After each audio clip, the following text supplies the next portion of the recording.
especially if you think abundantly, people really are looking to fall in love with each other. And so how do we set those up, right? It's like come to a party.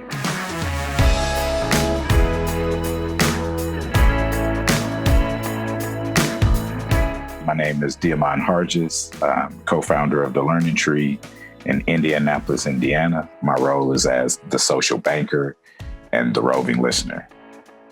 I ended up a stay-at-home dad, and I spent my time in the neighborhood where Broadway United Methodist Church is. Mike Mather was a pastor at the time of Broadway Christian Parish. He started seeing some gifts and things that I was doing already that I didn't really realize that had value. And he came up with an idea which eventually created the Roving Listener. So my job was to cultivate and discover the gifts and talents in the neighborhood and highlight those in ways that build community, economy, and mutual delight. People's gifts and contributions don't always count for various reasons, or they're invisible. And instead, what takes its place is kind of a scarcity mindset where these places lack and they need help.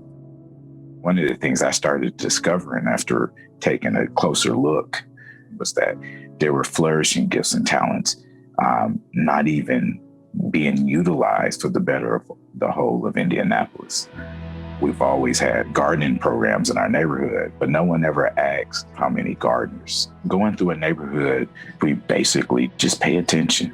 There were over 45 gardeners in the 4-block radius around the place we live. And we gathered those groups of folks, and then we celebrated them, and then we connected them, not only in the life of the church itself, but in the life of the larger community. So we made connections with IU Health, right, who made some investment in this group.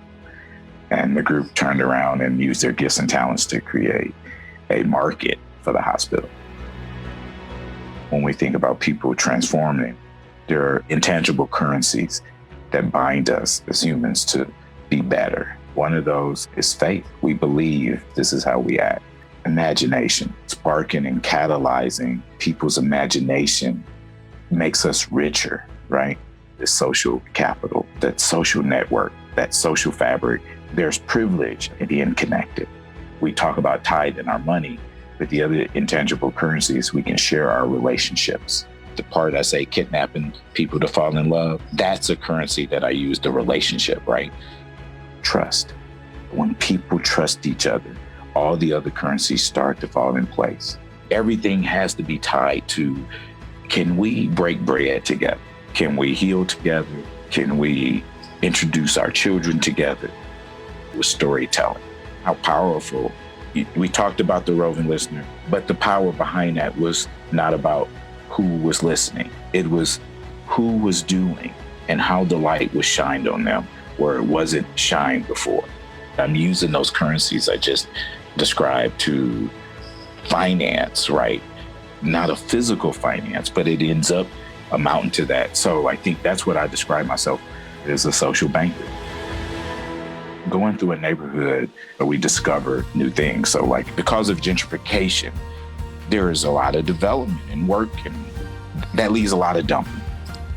Well, we found some doors in an alley, 25 original doors that jumped off a project called the Door Project. We ended up capturing a grant. We paid each neighbor, all these artists we discovered, to tell a story about their lives and their gifts and their talents and their passion. And all those doors originally lined up on people's porches. After that, it became so big, those doors ended up in the exhibit, and now they're going to be in a national exhibit. Well, that spurred a project, people interested in our stories because, well, there's power here. We did an underpass that told our stories to the city. So when people roll up under it and say, this is who we are as a community, we're no longer invisible. That started us talking about the possibility and dreaming together with our other neighbors. We would walk the neighborhood and scan empty lots. They had it as a city block that is on the canal, that is the line where gentrification is ran up to. And we said, what if we bought that? And so we brought some friends in and developed a template plan, like a prototype. The mayor's office gave us money for lawyer fees, and the Central Indiana Community Foundation is going to help us have the seed money. So we really kidnapped city structure to say, look what we are about to do. And they bought into it. So we bought a city block, and it's called The Rise. It's going to be close to about $50 million. It'll have around 50 units of housing. And so the plan is to develop it in a way that is collective investment. Venture capitalists and local neighborhood putting their money together with the primary control in decision-making is the community, people of color. So a lot of this is not just about housing, right? But it is about culture and community. When people have control, they have the intangible currencies like social capital. So they get to meet other people who have power, who have relationships in places that change policy. I'm so thankful to receive the Tom Locke Innovator Leader Award because I'm proud to be a United Methodist, but I'm also proud of the community I live in and the people I live around. And it's great to not just to be noticed for only my accomplishment, but the accomplishment of a culture and a practice.